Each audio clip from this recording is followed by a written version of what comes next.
I lost my grandpa like while I was overseas. The last conversation that we had was over video call. My grandpa only said one line to me in that phone call, and he just said like, "Oh, I told mama that you are getting prettier, so mama's my grandma." That's all he said to me. The next day, my brother called me in the morning. Before he even said hello or anything, he just said, yeah, passed away. Hi! Welcome back to another episode of If You Know, You Know. And if you don't know, I hope you don't know. But I think it's almost impossible To to not not know. I'm Nicole. I'm Rain. Today's question is, do you want closure or just an excuse to talk to them? Explain. So we're taking this out of a relationship, like love relationship context. Right, yeah. So this card I actually found when I was doing like a writing prompt kind of exercise with myself. And immediately I thought of my grandpa who I lost earlier late last year. Yeah. So for me, I still am very, very undecided on which one I would want, because I want to know a lot of things from him that I feel would give me like a peace of mind. But at the same time, I do also just want to talk to him. Yeah. Okay, my answer would be the exact same. Right. For me, I guess in Rain's context, I would say I lost my grandma in 2018 and I was relatively close to her, as in she was the only grandparent that I still actively communicated with, because my other grandparents kind of passed away when I was very young, so I didn't really have a sense of like connection with them. In terms of my grandma, I would say that I want an excuse to talk to them, to her, to them. I feel like she had a lot more to give and she had a lot more stories to tell, but I just wasn't ready to listen yet. Yeah, I was in a very like ignorant stage of life when everything happened. So I think Yeah. what I could have found really useful now, like I wouldn't really have taken seriously then. In terms of my other experience, with someone else that I lost, it's a very good friend of mine. I would say I definitely want closure, more than an excuse to talk to them. Even though obviously like having both would be ideal, Right. but because we ended, our last conversation was unfortunately ending on a bad note. So in that sense, like having that sort of closure would kind of make Make it us a little both, easier to yeah, accept, yeah, is it? yeah, in that Right. sense. Even though it is not easy to accept either way, but like I guess having that follow-up conversation would kind of make things a bit easier. One of my very good friends got into a fell into a coma in 2020, and it took us all by surprise because it was in the middle of circuit breaker, or like it just started with heightened phase 1 or something like that. So there was like little to no interaction between like my friends and like other people outside of my household. So when I got the news, I was obviously like very, very, very shocked. I didn't really know what to do, also because that was the first time I ever experienced something like that. And he was my really good friend. It's just that, like I mentioned earlier, like we had an argument right before we stopped talking, and then subsequently it was like circuit breaker, so we didn't really talk to each other anyway.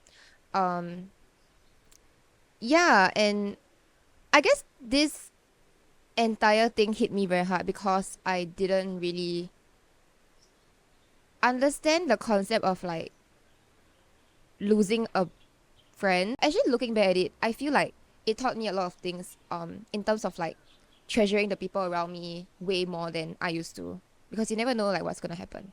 I lost my grandpa like while I was overseas, and it was very painful because to me it was quite, I mean, it wasn't sudden because he already had stage 4 testicular cancer, so we kind of expected him to go sometime.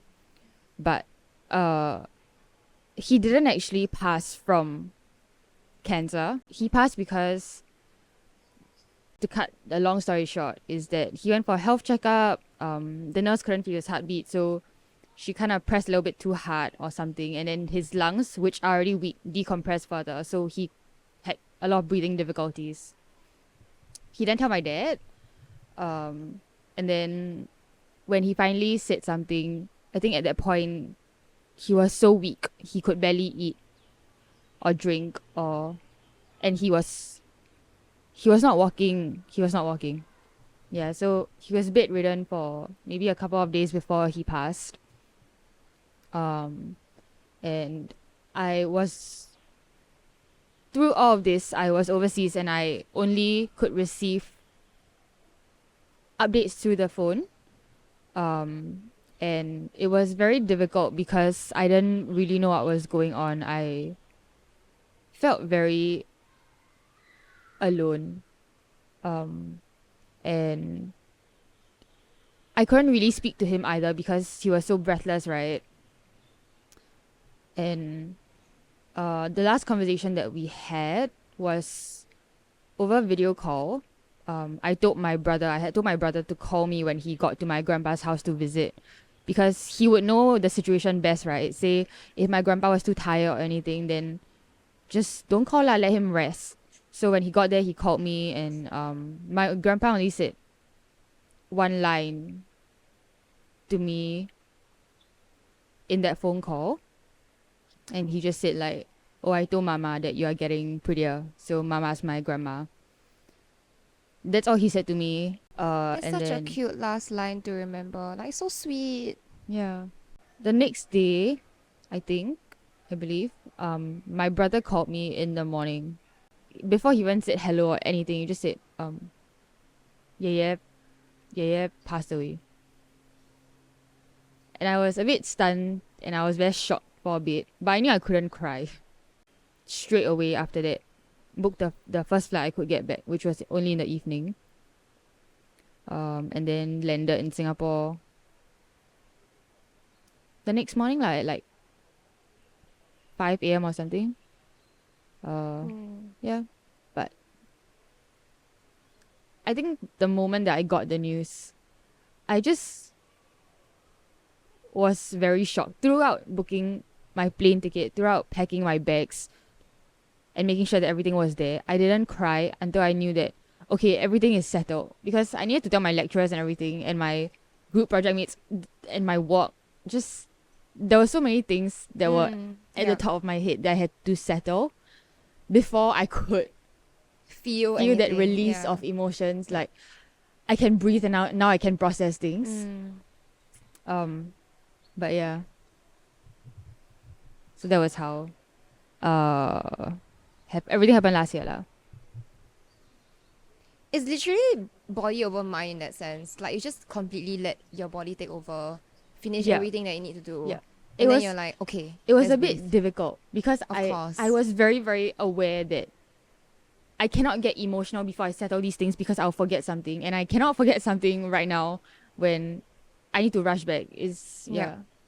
Just now what you said about your grandma, that hit really hard, because you said that you weren't ready to listen to what she had to say. And it was also at a time period where there was so much going on in your life, right? And Yeah.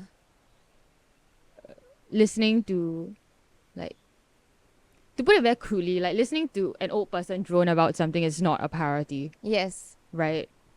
Yeah. And especially because, like, I was so young back then. Like, 2018, I was 19, I think. And I was like, I think in year 2, sem 2. And year 2, sem 2 of poly kind of sucks because Right. it's so busy, so many things are going on, so many projects and presentations. But so I stay in the east and my grandma was like residing in the west, in an aged home, I would say.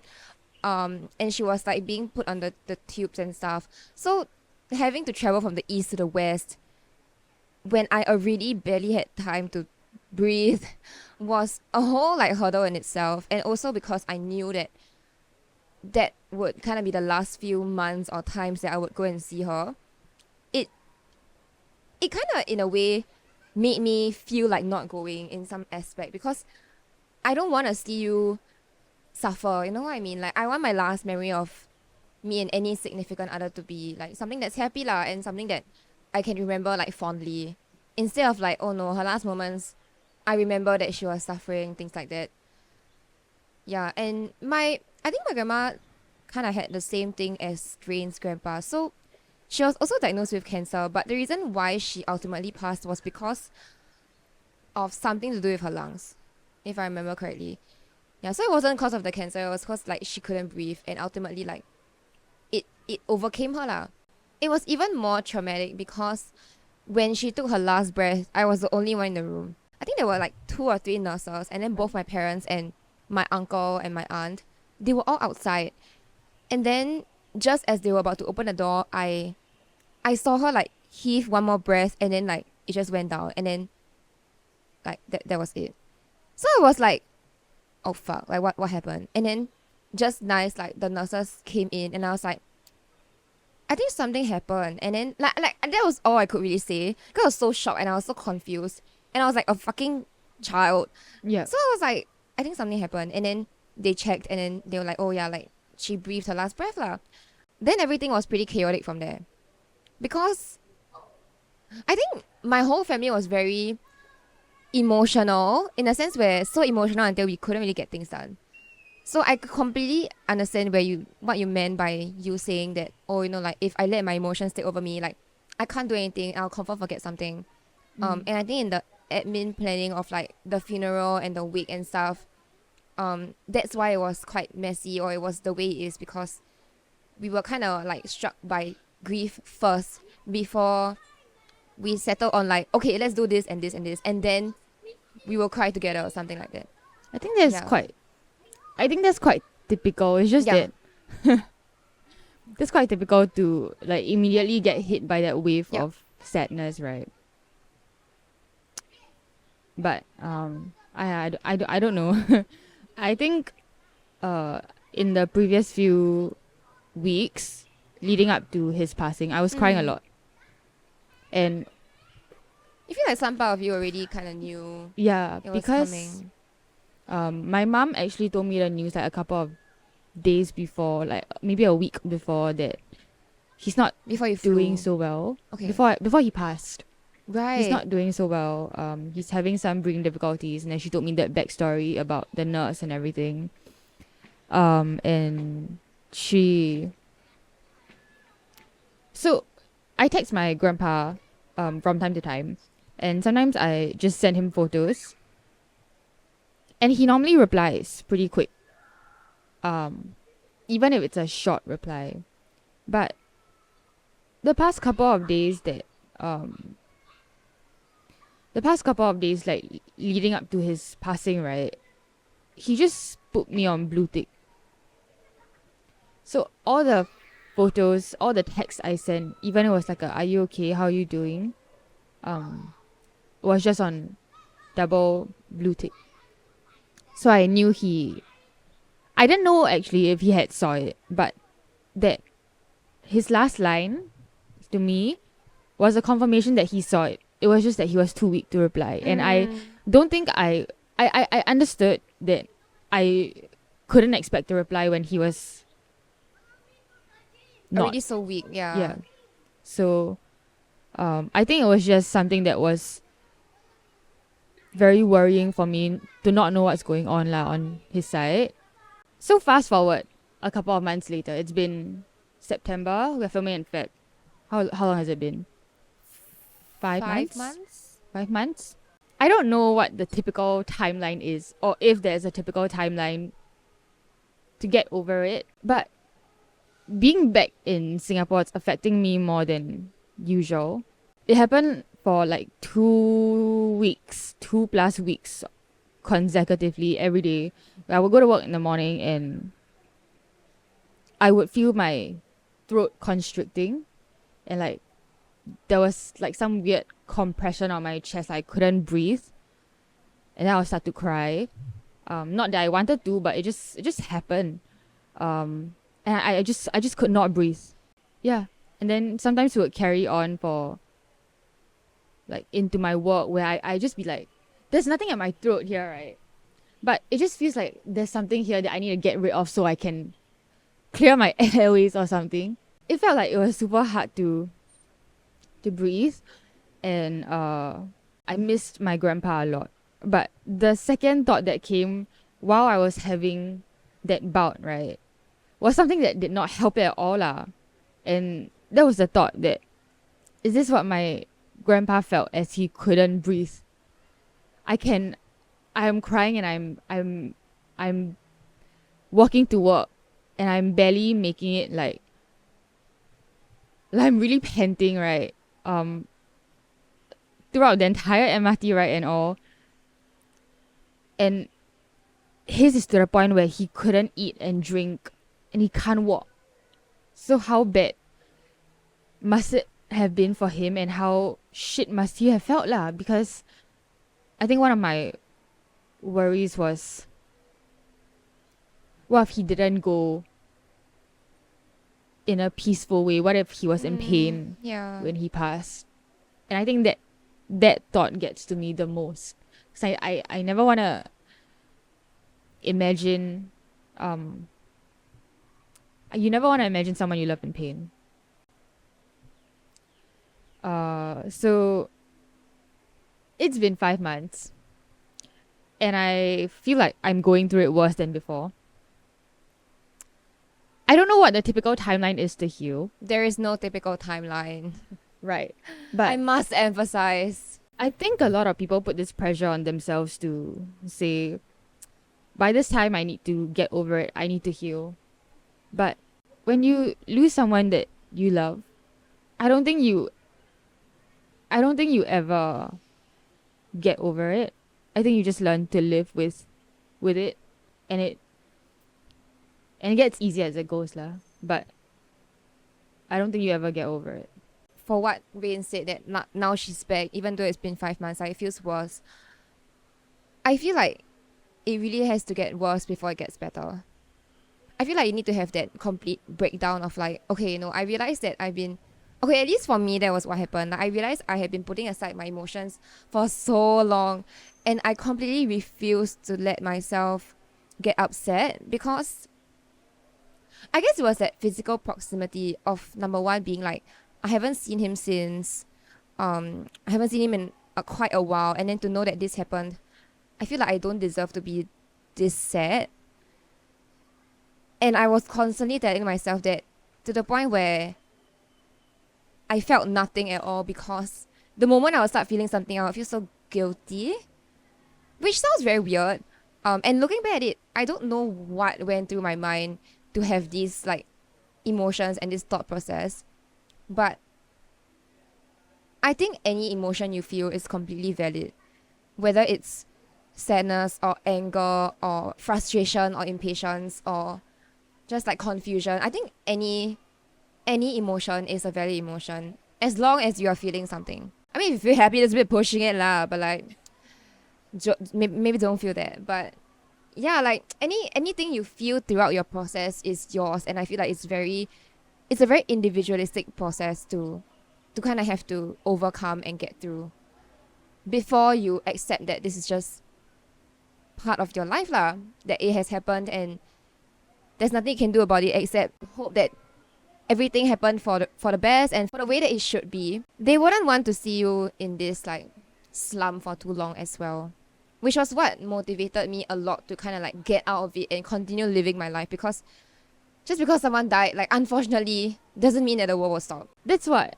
I kept telling myself too. And I kept using that thought to drive this process of Grief. I'm not gonna give myself any excuses to rest just because he passed. I told my lecturers, it's fine, I don't need an extension. I just need you to know that I cannot come for lectures or a couple of classes, but I do not need an extension. And I told my groupmates the same thing. Y'all just give me a little bit of time, I'll definitely work on it. And I did. So She worked on it a little bit too hard. I finished all my assignments and I basically tanked my group project because they did it wrong lah. I was Yes. pissed. I was pissed because I came back at night and I checked on it and I was like, this is not right. What's this? But by then, because also of the time difference, it was too late to tell them that. So I did text them in the group. By the time they saw it the next morning, I had finished it. I had finished the whole project overnight. She's a hustler. And they were arguing with me over the phone, over text, of why they thought theirs was right. Which was the frustrating part. Because I didn't mind, okay, that I didn't mind that I finished it. I just minded that, hey, I'm in the middle of fucking getting ready to go to my grandpa's funeral, and it's not like I have a lot of time, okay? I have 10 minutes to get ready and leave. And you're arguing with me over text and trying to call me. No, actually we called. Right? And you're arguing with me over text and over the phone about how you think yours is right. That was me just going on my little bit of a rant, but it was just frustrating to have to deal with that as well. But yeah, so TLDR is, I did not want my grandpa's death to be an excuse for me to stop anything in my life. And I think I took that sentiment a little bit too far, in which I Agreed. viewed it to Yes. Agreed. be like, why should it stop me? I'm gonna do everything that I can still. And I did not rest like it was hurting me. When I said what I said, let me just clarify. When I said what I said, I think I meant it in the context of, okay, let me use myself as an example. So the day that I found out about what happened to my friend, I was supposed to go to work the next day. I had to go to the office and I was still an intern back then. I didn't sleep the whole night because I was talking to one of my friends that was with him when the incident occurred. And that resulted in me texting my boss at 4 a.m. in the morning saying like, hey, no, I'll be a little bit late to work because I have something going on. But don't worry, like I'll be fine. Then 1 hour later, I deleted the message.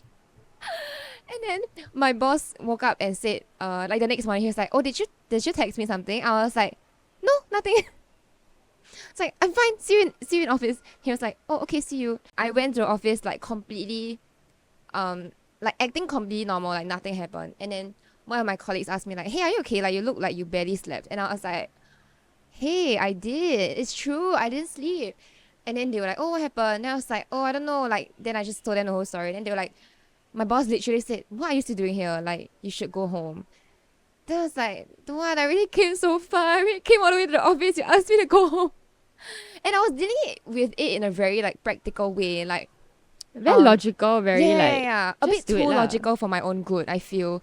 And I think I learned a lot from that experience because I didn't allow myself to feel and I forced myself to go on simply because I felt like what I said, like the world doesn't stop just because someone's suffering. My mindset has changed significantly in the sense where I should allow myself and I should be allowed to feel whatever I feel as long as I don't take it to the next level and use it as an excuse. Yes, like I am upset. So let me be upset. But after a certain period of time, like I know that life still goes on. I still have to get my shit together. I still have like I still have to go to work. I still have to do my job. But it's more of how do I carry that grief with me rather than let that grief consume me. If that makes sense. 100% agree. I definitely was not doing well lah. Mm. When I was home, I was trying not to cry because I needed to be there for my family. I needed to be there for my siblings, and my dad was tired and he was busy and he was trying to rush everything. I think my grandma was just numb. She would be at the funeral and she would sit there and Actually, I am stand to curious. space. Yeah, like how did your grandma process? She didn't know about the cancer. My grandpa didn't tell her because he didn't want her to Oh, worry. right, because he didn't tell your dad as well, right? No, he didn't tell her about the cancer. My dad knew about the cancer. She didn't know that he had cancer, and shit. she still doesn't know. I think by the amount of medicine that he was taking and the amount of like doctor appointments he was going to, she could kind of guess something was going on. She's not stupid. But my grandpa didn't want to tell her. So it didn't That's really so come as a shock to sad. her because she was with him, right? And she saw his condition deteriorate lah when he was in that period where he wasn't breathing right. And I guess cause also he was already bedridden. I think it was pretty. He wasn't bedridden before the appointment, before the doctor's appointment. Oh, so everything happened in a very short span of time. Very short span of time. And that's why it was difficult and very painful to deal with lah. Because it's not say like he died of his condition. It was not that. It was that he died of external. I don't blame the nurse because she was trying to do her job, but it definitely excavated the situation lah. I don't think he had to pass that quickly. But it is what it is, and it was coming lah. It's just that I wished I had been there. So wait, just like closing off the last point, right? Of why I think why we both dealt with it in the way that we did. I don't want to say that I can't hand up my assignment on time. I can't participate in this group project. I don't want to say any of that because I felt like such a cop out. Right? I 100% get it. I think in that moment, you just don't allow yourself to kind of lose that momentum. So you just want to keep pushing in that sense. But I think because you're running on such like adrenaline and like anxiety that when you start to calm down, that's when you start to get like overwhelmed by your emotions. And then I feel like that you might like crumble even more, which was what happened to me. So I'm going to speak from experience. But I think the last thing that I feel like I wanted to touch on was this fear of forgetting. I am so scared that I will forget. Before I flew back to Melbourne, and actually I still have it somewhere packed up in my things now before I unpack into a new apartment, right? I have multiple of his shirts. I have a perfume. It sounds psycho as fuck, but when I miss him, I spray his perfume around my room, and I spray his perfume on myself and on his shirts. When I smell it, I just get reminded that, okay, he's here with me.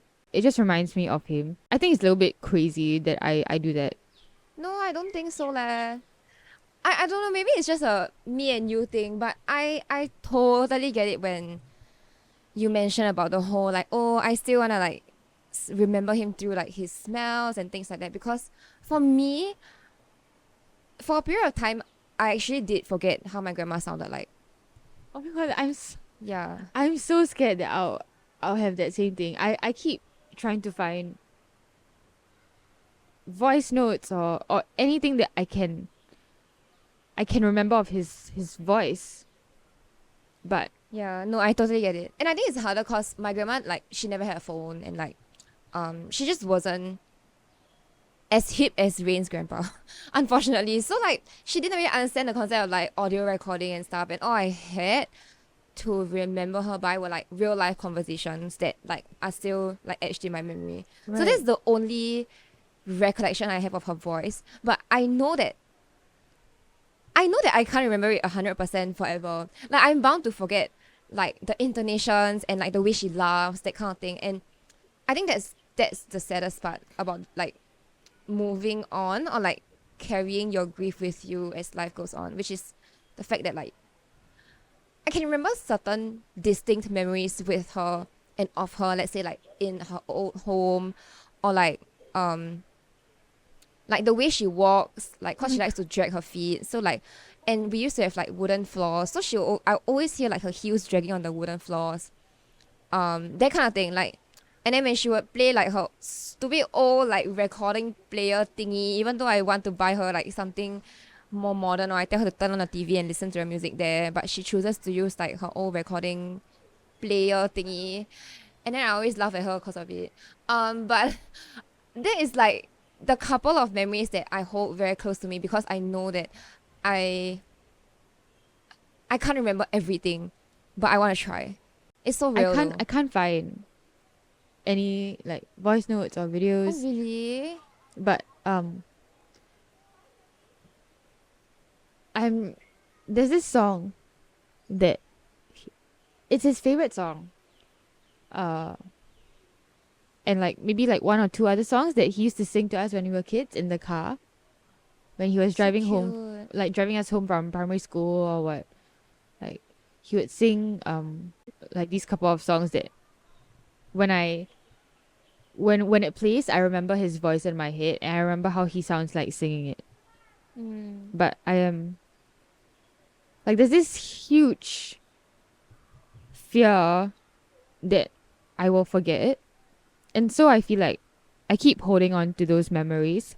I keep like clinging on very tightly to whatever I feel like I can. I think the question is, at what point does that become refusing to let go? I I don't even know how to answer that question because the truth is I don't know. I sometimes find myself obsessing too much over the situation in terms of like my grandma or in terms of like this very good friend of mine, etc. It's just something that I can't really readily talk to anyone about. And then I just get in my head a lot and then I will spiral.